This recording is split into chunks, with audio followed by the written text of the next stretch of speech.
Diane, the obdurate past is really pushing back. I thought I was rolling, driving here onto 148, and it wasn't even rolling. It stopped at 155 before. It was because of this position to having it down here. The stop button keeps getting accidentally activated here.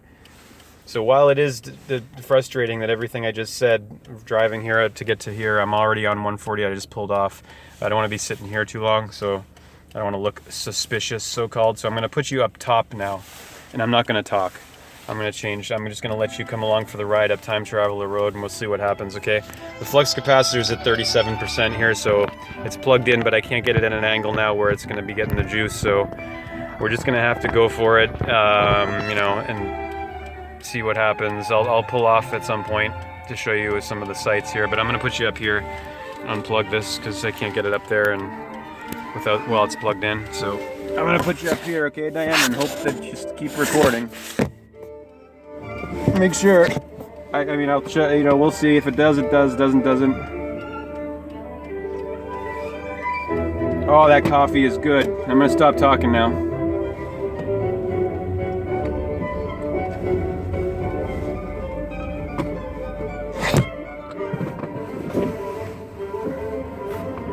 Welcome to the future, all you dreamers tuning in. I love you all so much, and I thank you for being with me. I'm not the only one, and I'm so happy to really know that. I can't even tell you how happy I am, delighted I am. I mean, I might not show it all the time. Okay, I'll stop talking, Diane. I love you. Route 148. Time Traveler Road. Yes, I'm gonna shut up, but I just wanted to say that.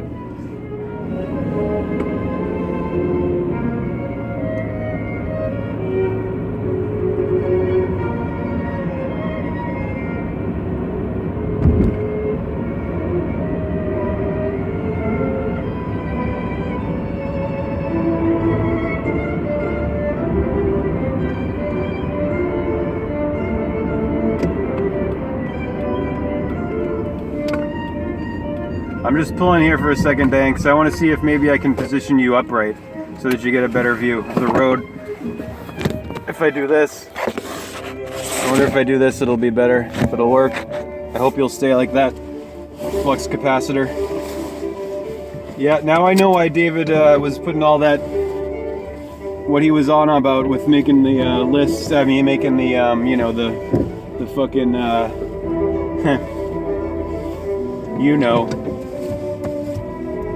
the holders, the wooden holders for the flux capacitors. He hand makes them. He wants me to do that too. I hear he's just making fun of me for not having. You can buy the freaking things. They have I don't even have one. But the thing is, I didn't have this smartphone flux capacitor for a long time because I didn't know it was a flux capacitor. But okay, I'm gonna shut up. Route 148. Here we are, Time Traveler Road.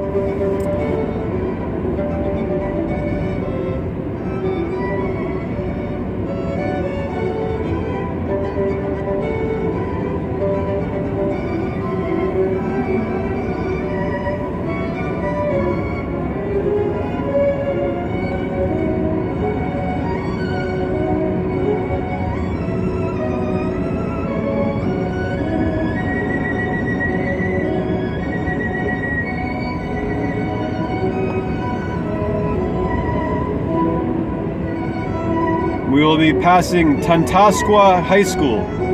Tantasqua.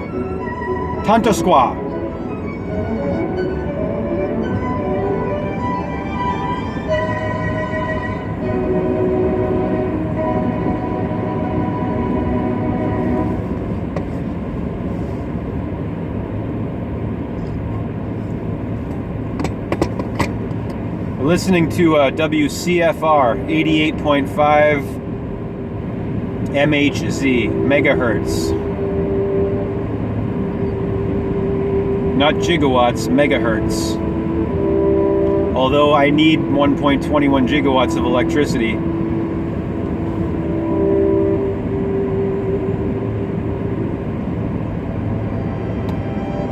I need a nuclear reaction. Okay, I'll stop talking. I know I've said that a billion times already. You already get it. Okay. Glendale. Glendale Road. You got, okay. Shh. Watch out for deer. I didn't see any actually deer, but yeah, there's a sign there. You might have seen that. All right. You don't need my narration. Fine.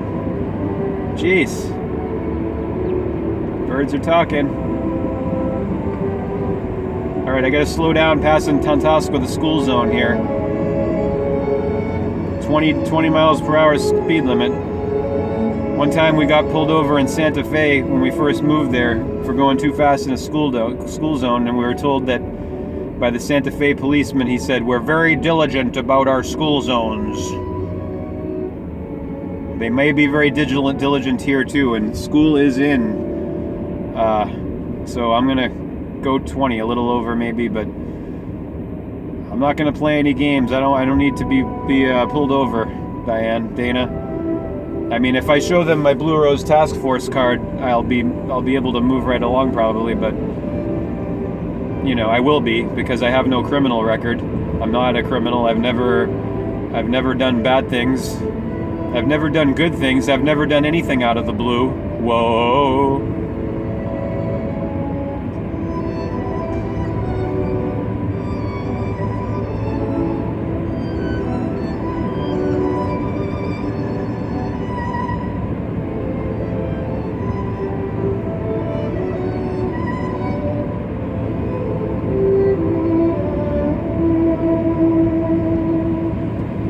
Blue skies and golden sunshine all along the way. I can hear you. I can hear you. Shelley Johnson, wife of Leo Johnson, lover of Bobby Briggs. Bobby Briggs equals 108 English Ordinal, son of Major Garland Briggs.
This must be the place.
Lawrence Cross Road.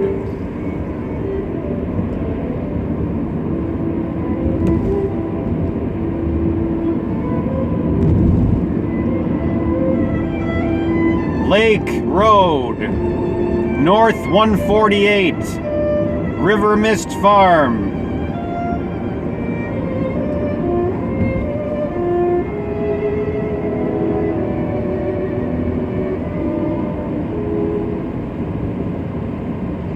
All of the artificial clouds are behind us, Diane. It's clear blue skies and gold and sunshine all along the way.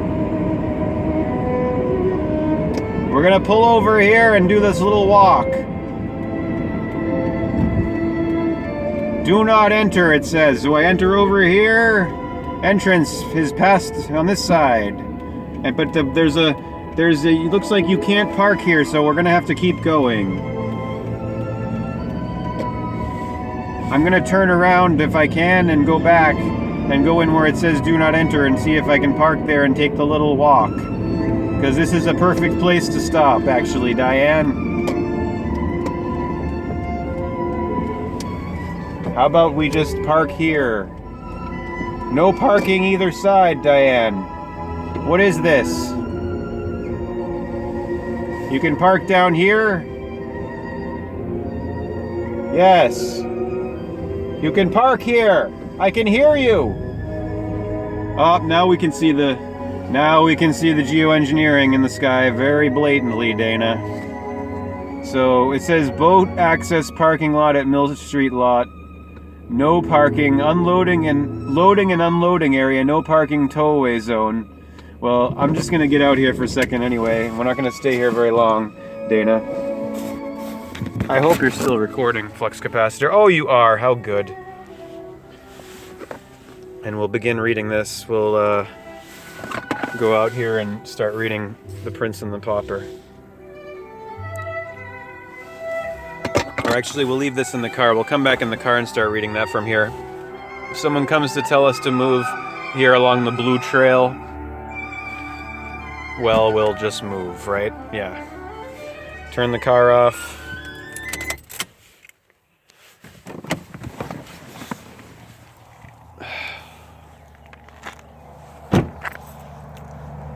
Here we are. This is the Paradox.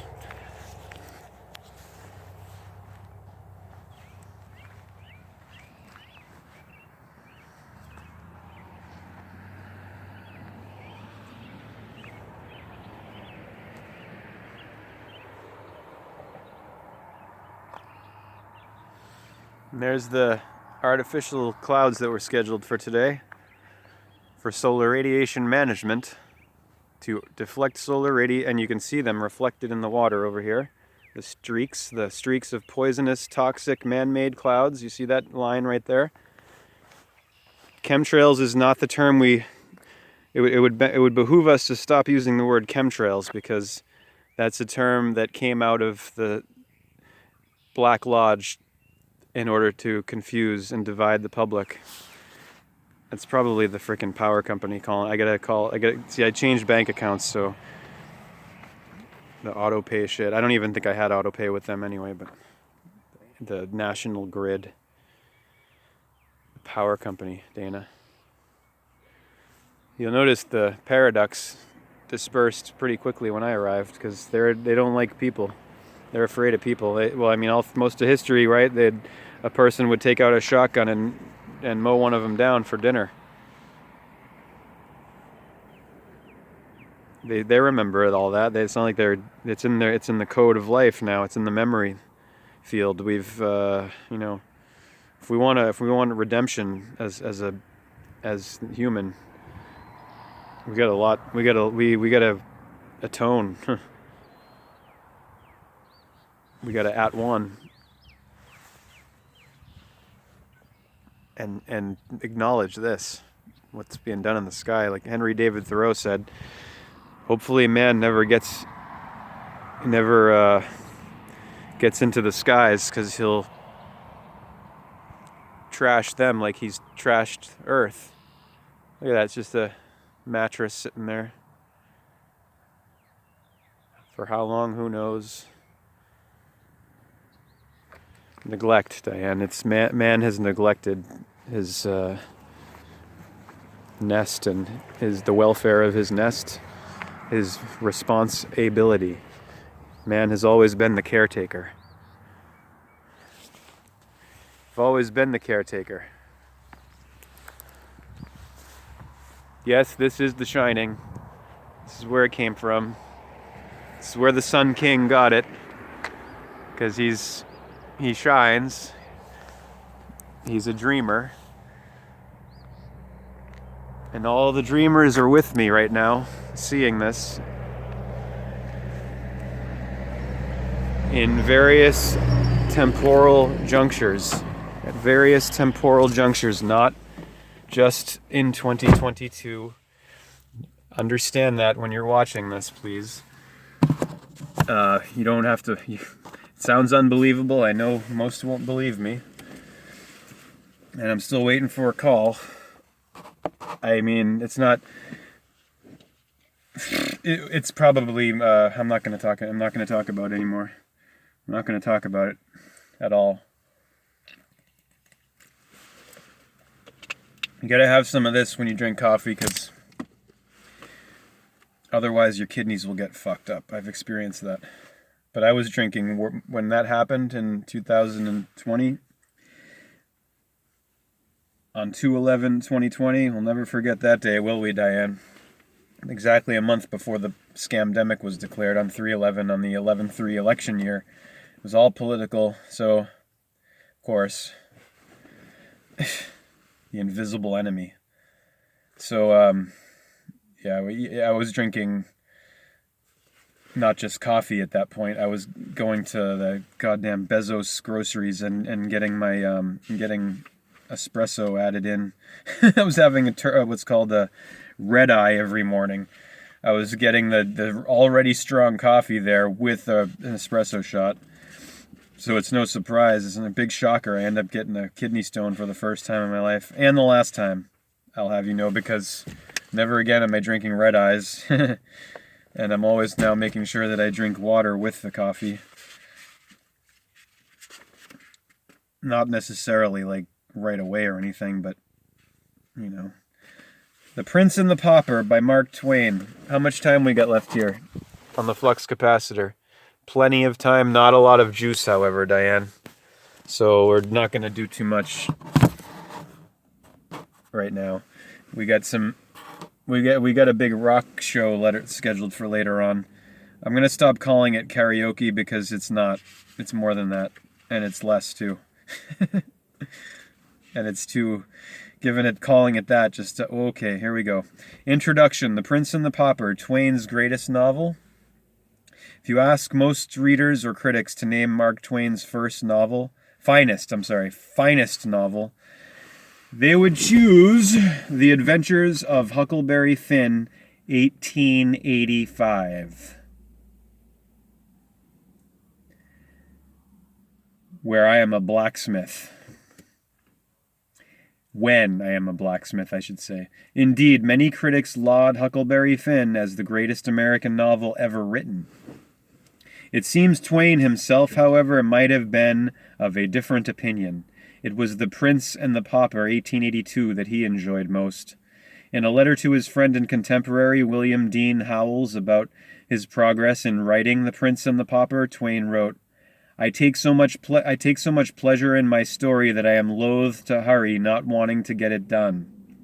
His daughter Susie Clemens agreed, writing, the book is full of lovely, charming ideas, and oh, the language! It is perfect, I think.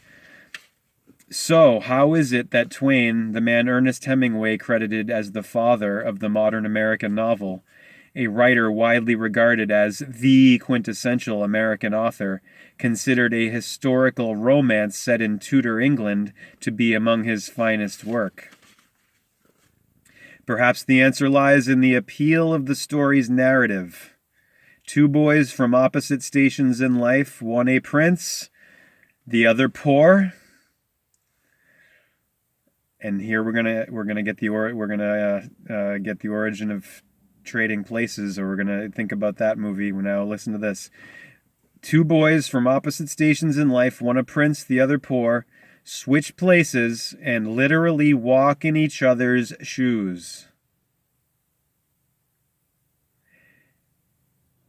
I just got another idea for a song to do. It is a familiar fable that someone else just pulled in here. It is a familiar... He's going to go for his boat ride over there. It is a familiar fable that makes clear the notion that outward appearance cannot be trusted. But it is much more than a simple fable. Twain set the novel in 16th century England and named the prince as Edward VI, Prince of Wales and son of Henry VIII. The pauper, Tom Canty, is one of the masses, poor, unwanted, and destined to remain so for life. In this historical setting, a simple fable turns to biting social commentary as Twain expresses his outrage at the social injustices of Tudor England and, by extension, 19th century America.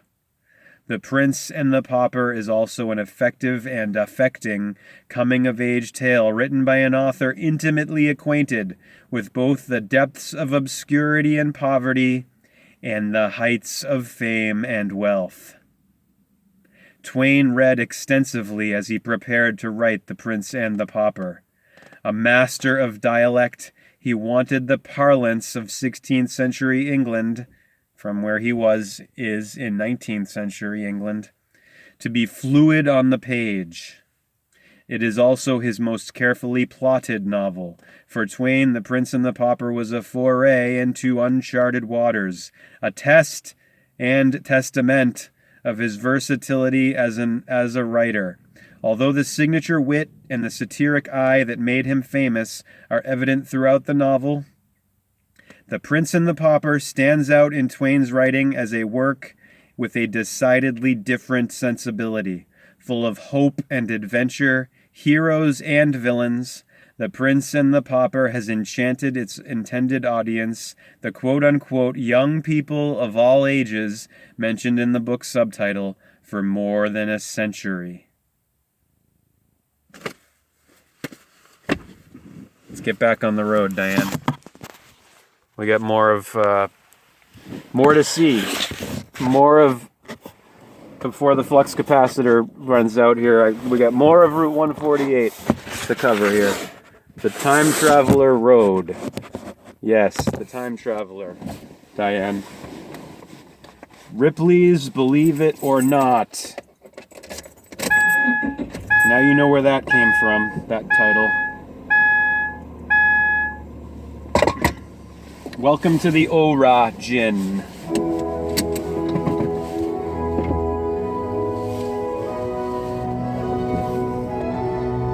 I will leave the boatman to his boat and get back on the road.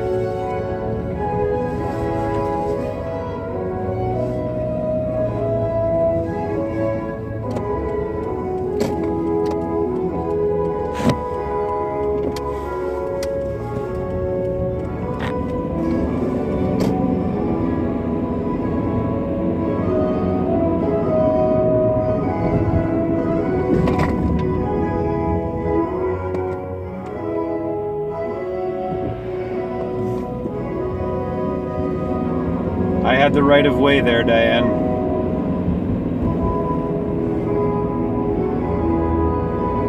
That driver was looked like 17 years of age, driving the death machine known as the truck. He was driving like it was a dune buggy.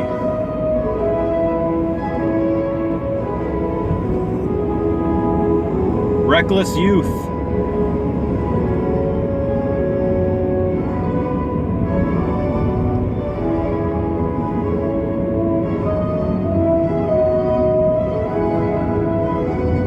I have cat-like reflexes, Diane, so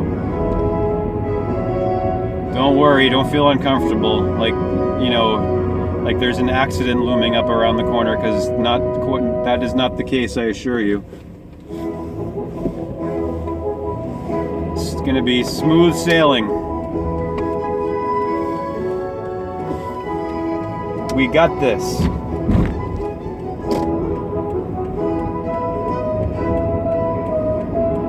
.148 Time Traveler North.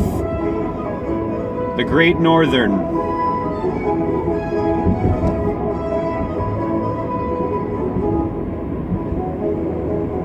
I was cheating death. Every step of victory it was.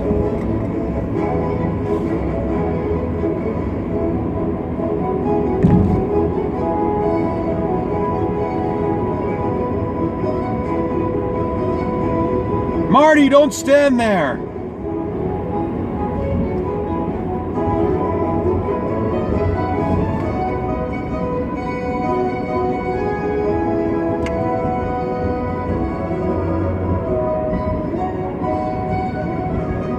Killed by Buford Tannen.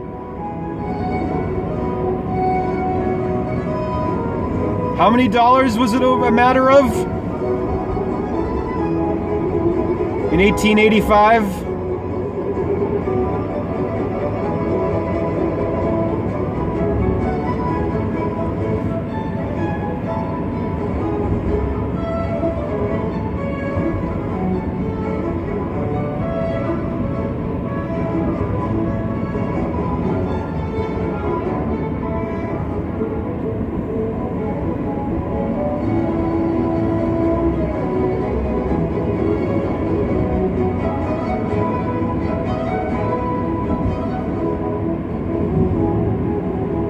Time portal. You are experiencing a time portal in action. Ripley's, believe it or not, we're entering North Brookfield. North Brookfield. And then where my brother and his family reside is East Brookfield, which has the initials EB, like Emmett Brown. East Brookfield, Emmett Brown. E is 5, B is 2, 52. It's my birthday. No, it's not. But it's Walter White's birthday. And he's in Denny's making a 52 with his bacon. And the waitress says she's been to New Hampshire before, and she stayed in Boston in a little town called Swampscott, which means Red Rocks, and it's where Kyle Charles Grant, the time portal, to be known in his future as Dale Cooper, Dell Computer, grew up. Even though, did he really grow up though, Dana? Yes, he did. He grew up, way up.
Flux capacitor fluxing.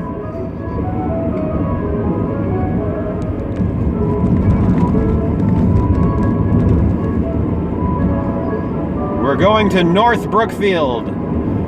We're gonna take the exit to 67.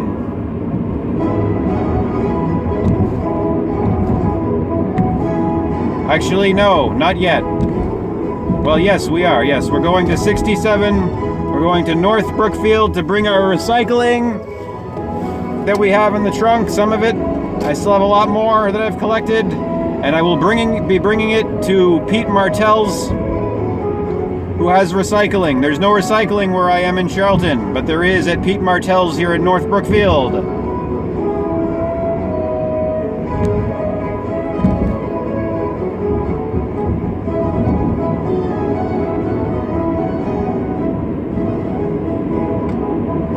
We are no longer on 148, Dana. We are on 67.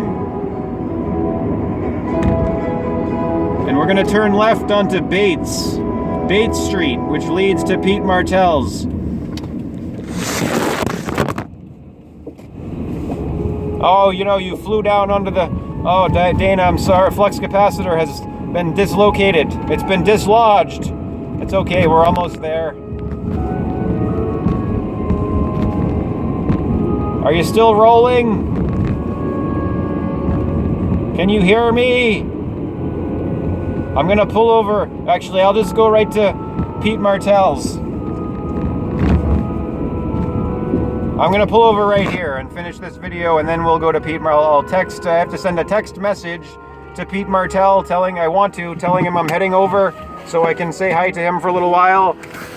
My friend Pete Martell, who is also Father Peter, Judas Peter. Look at the sky, Dana. Look at what they're doing here in the future. Full-scale geoengineering assault, Diana. It's absolute madness, I have to tell you. But look how beautiful this land is. Look how quiet. I could take you for a little walk up here, couldn't I? Why don't I do that before I go to Pete Martell's? Let's pull over. Can I park here, you think? Are they going to give me any problems for parking on this side? No, I don't think so. I'm just going to take a little... I'm not going to walk the whole... Well... Let's just go over here anyway, because... I'm going to just pull over onto that side, because I think I think that they only allow you to park over here.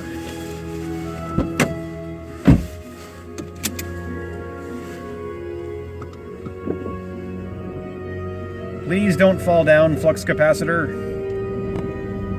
I'm gonna turn around and park on the other side where it says parking, where you can park. There's no actual parking lot. But this is a beautiful effing spot. And it will be, you'll see how blatant the geoengineering is, how obvious it is, how we are all under assault and under attack by the military-industrial complex that's been conquered and overtaken by private wealth, by Nazis, fascists, socialists, communists, whatever the fuck